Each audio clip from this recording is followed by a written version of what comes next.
Hi friends, welcome back to the channel. If you are new here, my name is Yvonne and you are on Ginger Chick Rehab, where we love to take secondhand finds and share the process with you all and how we make them over. If you are new to our channel, I do these projects sometimes with my husband Chris, so sometimes you'll see his hands or him in the video, or it'll be all a video of him making over a piece.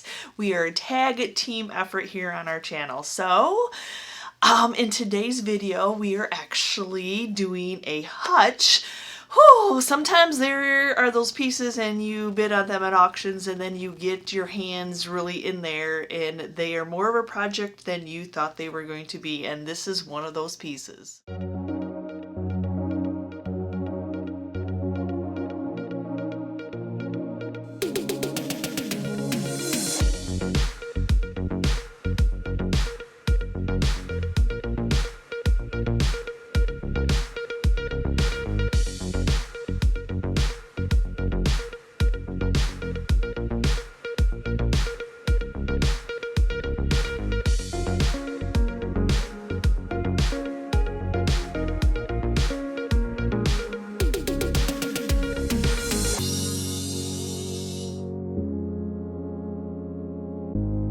It looked good, didn't it? You didn't see any problems until we lifted into our vehicle, and then right away you could see what looked like when we lifted it to be like it's wood rot, but you thought maybe from being in a basement. A lot of times these are used as canning cupboards, and then when you really get into it, you realize it was a bug infestation.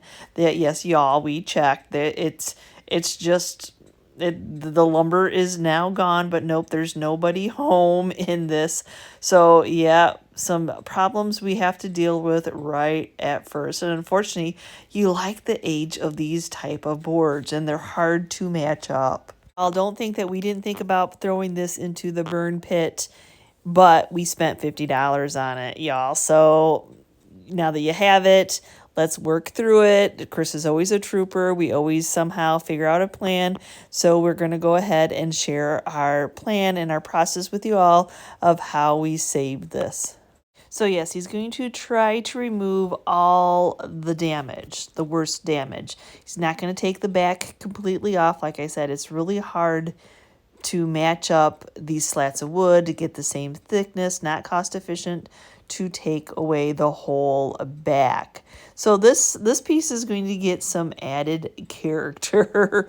So yes, he's just trying to remove all that rotted wood.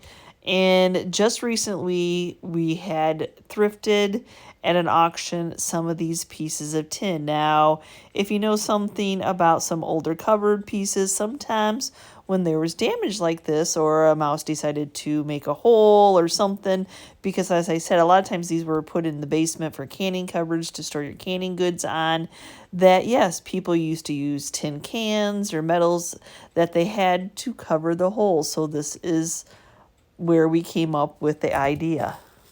Just stuck the piece of the metal in his vise. That way he can hammer it down to get it to bend, because it's not that type of metal that you would just be able to bend with your hand. It's pretty strong metal. I don't know if it was a roofing material, what it was, but I'm glad that we had it on hand.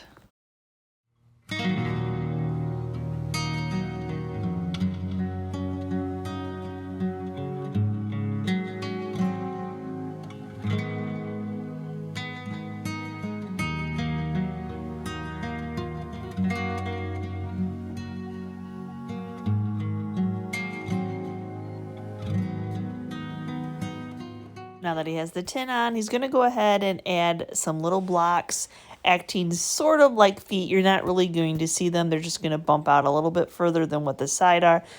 That way you're not rubbing that tin on your flooring or anything like that. So just some little blocks of feet. And this must have originally had some type of cabinet doors, so maybe they were homemade. This is surely a homemade piece, but they had added these little blocks of wood to keep the doors even with the latches. So Chris is going through and cutting those off. We're not going to put any replacement drawers on this piece today. where we removed the hardware, and you can see where the original hinges were, and then there's lots of sunken nails that have lots of holes. I'm going to go through and try to find all those holes to put some wood spackle in. Now that my putty is dry, I'm going to go back in and start to sand the piece. It's got multiple layers of paint. It's got paint that was painted over stuff. People painted over stuff. So yeah, that beginning picture where you saw, pretty soon I realized that somebody had painted over some type of a tar substance that they just decided to paint over, and I quickly realized that it was something was gumming up. Oh my goodness, yeah. So if the wood rot wasn't bad enough, yeah, this was, I don't know which one was worse. I actually had to stop and I had to go in and try to scrape it down as far as I could. Chris thought maybe like it was a roofing tar material. So it was never really, I mean, it was hard, but it was still gummy. So, anyway, so we both took our turns. Project ended up taking a lot longer because this actually took longer to chip off than it did for him to take off the dead wood and replace it with tin. So when I took off the piece of tape that was painted over, the tape must have been holding on to this piece of wood. So we'll get that glued down and tightened back up the way that it should be. You just never know, y'all. Okay, we really did get into this thinking it was going to be a simple flip of sand, paint, make it all pretty, and flip it. Nope, it was a little bit more of the work. So day 2, now I can finally take some Dawn dish soap, some hot water, and I'm going to get the whole thing wiped down, get anything else that might be left behind cleaned off. I can't paint just yet. I want to make sure that what stained, what we got all that off, I want to make sure that it is sealed in. So I'm going to go in and actually on the whole item, I'm going to seal it in with a couple coats of shellac, which is going to act like a primer. It's going to stop any bleed through from happening. As you see, I have raw wood, I have multiple layers of paint, and then I've got the mystery stain.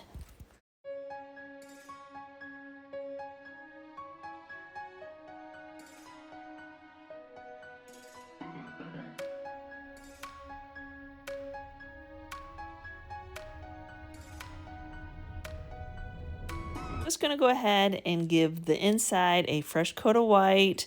I'm going to have to do some brushing. There's lots of angles the sprayer won't get. So I actually brushed on the paint on that tin just to make it blend and give that nice detail. Like I said, it's character now. So now that I've got 2 coats of paint, really it covered well once I shellacked it. Always looking for drips and runs. Now I'm going to seal the inside in with some polyacrylic. That should be a good protective coat for whatever somebody chooses to store in it. So I'm going to go ahead and tape off the back of this. I'm going to leave that pretty green that's on the back.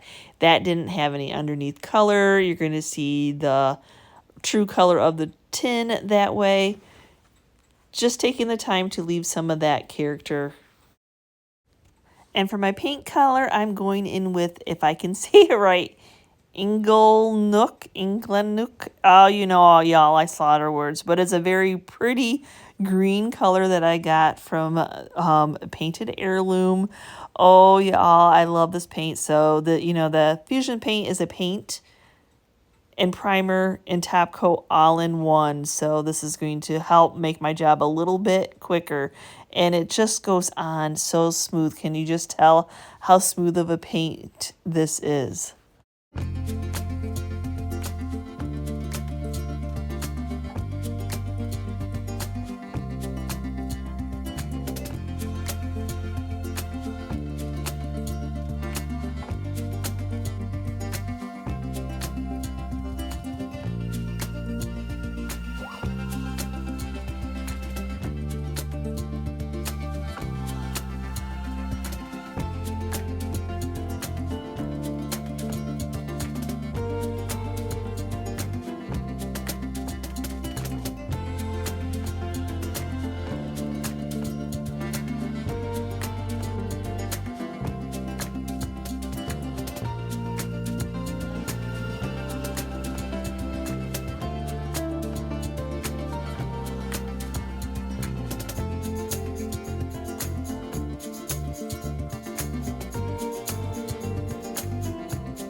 So now I'm going to go in. I absolutely love working with this paint. It covered wonderfully with 2 coats.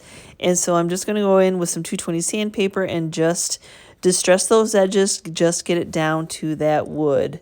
Pop some of that character back through. I was on the fence if I wanted to like overly distress it and bring some of that dark green back through, but we haven't moved it into our booth yet. So if it hits me before we do that, I may do a little bit more, but for right now, I'm just going to do the edges.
Oh, yes. A lot of times these cabinets were made for storage in somebody's house, and now we are putting them in to make them pretty decor pieces.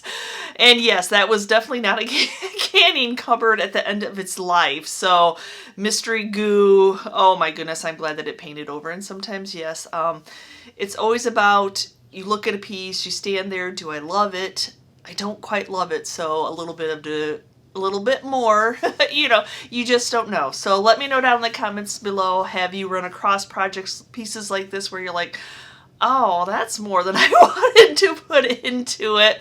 Sometimes it just happens. You look at that beauty and you can just envision how beautiful it can become with a little bit of paint and a lot of hard work sometimes. So thanks again for watching today's video, guys. And as always, if you're part of our YouTube family, thank you so much. And if you are new and you're checking out this channel for the first time, not only do we do furniture here on the channel, but we also do smaller DIYs, crafts, anything. We really do anything, and if I can envision something being made over, I will share the process with you all here on this channel. So thanks again for watching, guys, and we will see you next time, and you can see what we're up to. Bye!